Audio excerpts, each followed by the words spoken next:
Hi, I'm Nicholeen Peck and I teach parenting and good communication all over the world through the lens of the principle self-government. And in this video, we're talking about how to teach a child respect and discipline.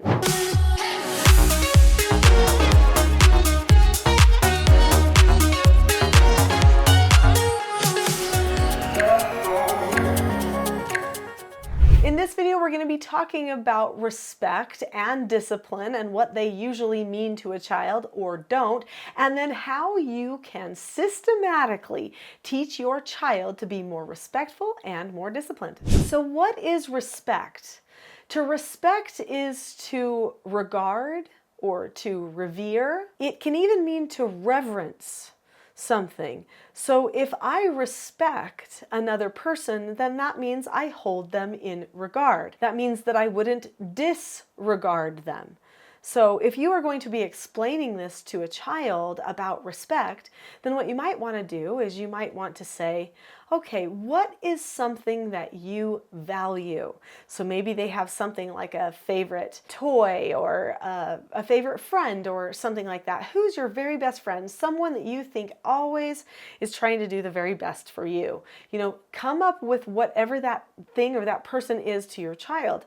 And then you would say, so how do you feel about them? And what if they make mistakes? How do you think about mistakes that they make? With this particular person, do you say to yourself, well, that's okay because it's that person? Then that means that you regard them, you value them, you care about them. That's called respect. Having a feeling of respect means that you care about somebody when everything's good and happy and fun, but you also care about the person when they're sad or grumpy or maybe even not being very nice. You still have a feeling like that person still has value to you and you care about them. That's how I would describe respect to a child. It's important that you understand that roles in a family actually are meant to create respect.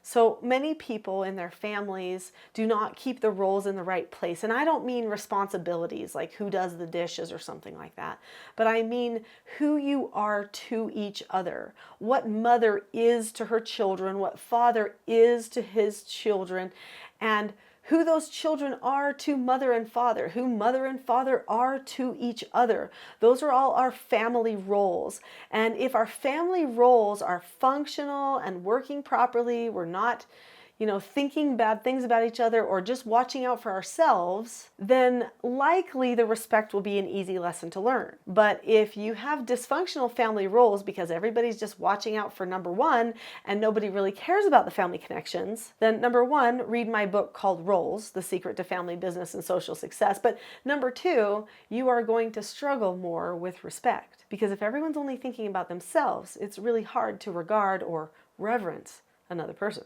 So what about discipline? That's something that most people want for their children. They want to know that they've raised a child who can tell themselves, nope, I'm not going to do that. I'm not going to say those bad words. I'm not going to do that mean thing.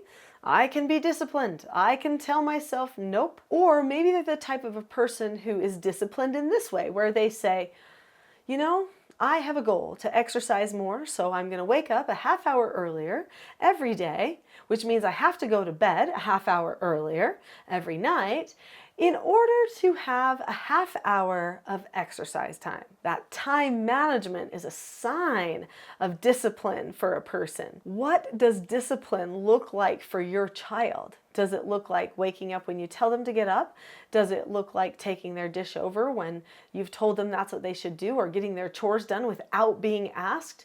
What does discipline look like? Or does it look like a person who can calmly take correction from parents and not get angry or backtalk? That is all what discipline looks like. There is a way to instill respect and discipline into the heart of your child and into your family culture, because actually, discipline and respect are a cultural thing that are born out of how a group is functioning together. For some people, respect and discipline seem very commonplace because their group of people that they've always been associated with have always had respect and discipline. So, for instance, my children, because they were raised with certain skills and certain ways to discuss their problems in calm, disciplined manner with me, when they were children and they would see other children going out of control or yelling at their parent or something like that, my children would turn to me and they would say, "Mom, why don't they just disagree appropriately?" And I would say, "You're right, honey, that is the skill that they need, but maybe they don't know the skill.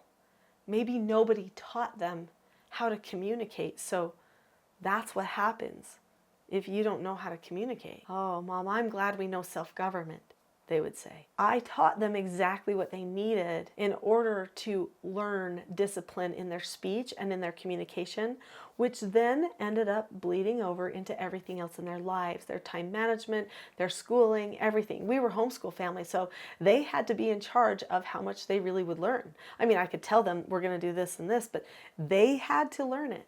You can't cram education into another person's head, right? If they wanted to practice for their sports team, they had to budget the time. I wasn't going to nag them about it.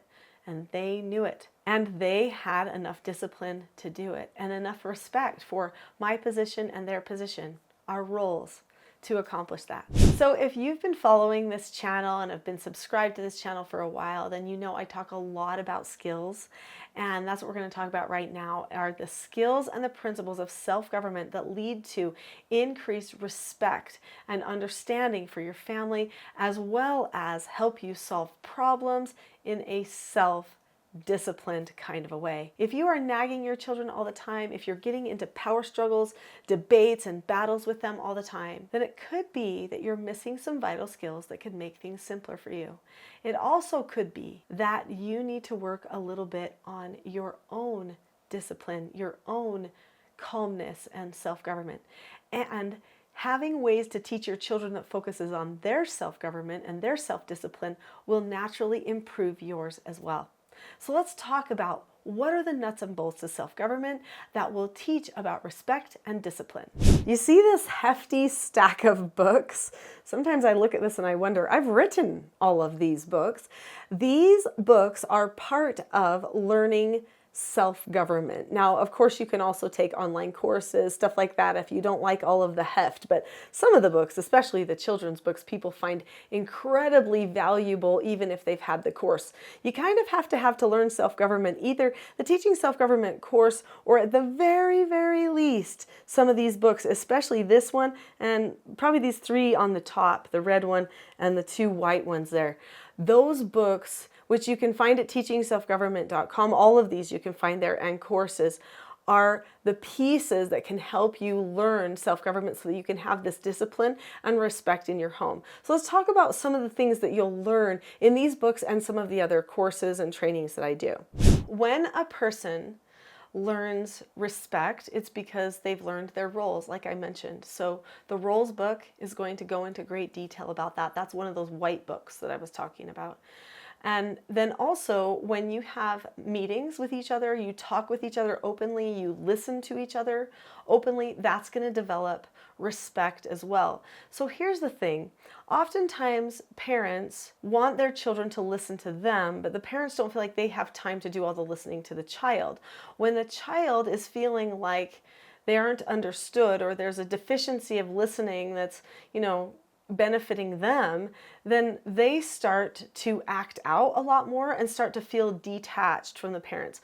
So in order to maintain respect, we have to maintain this feeling of attachment and bonding in the family. So making sure that you have set times where you have planned to listen to each other, to understand each other. This is going to be very beneficial. So in the Teaching Self-Government Parenting system, we have certain meetings. There's family meetings, individual mentor meetings, couples meetings, there's parent counseling sessions. These are all times where we are going to be understanding, but not just there. There's also going to be times when we do corrections and we do pre-teaching and we praise somebody. We're going to be understanding at those times too, especially during the corrections. And when a person is going completely out of control, instead of battling them to get back in control, because we might think that's discipline, but in the act of battling them right in that minute, that's not really discipline for us, is it? Suddenly we're losing the very thing that we want them to have. So we have to make sure that we stay in a place of calmness. So calmness and being able to direct them to a place of calmness when they are going completely out of control is also a way that lets them know everything's safe and I can understand you, all of that kind of stuff. When the child first learns self-government, they are going to learn some key skills.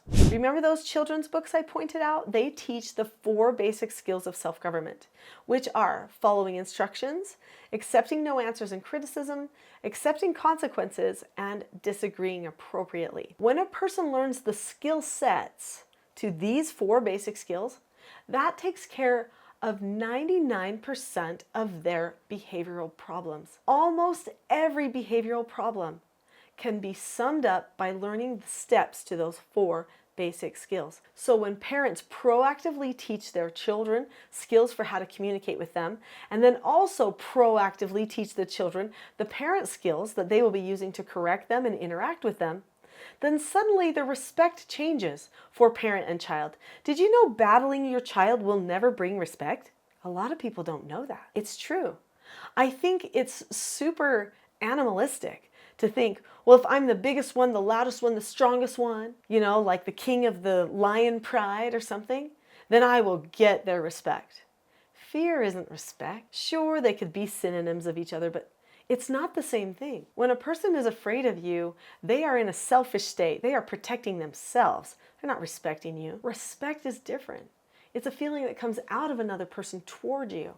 It's a welcoming, a deeper belonging. And if you change your heart and your practices, if you communicate with your child more calmly, it will increase the respect in the relationship, which leads to more discipline. So I have something that I think you would probably enjoy. If you've enjoyed this video, I have a toolkit. It's called the Calm Parenting Toolkit. It's on my website. And right now, if you click the link in the description below this video, you can get the Calm Parenting Toolkit for free. It's a mini course. It's not the full Teaching Self-Government course. It's just a beginner, just about one concept, and that's calmness. But that calmness concept is a great beginner for learning self-government. There's 10 tools for how to be calm and how to help somebody else be calm too.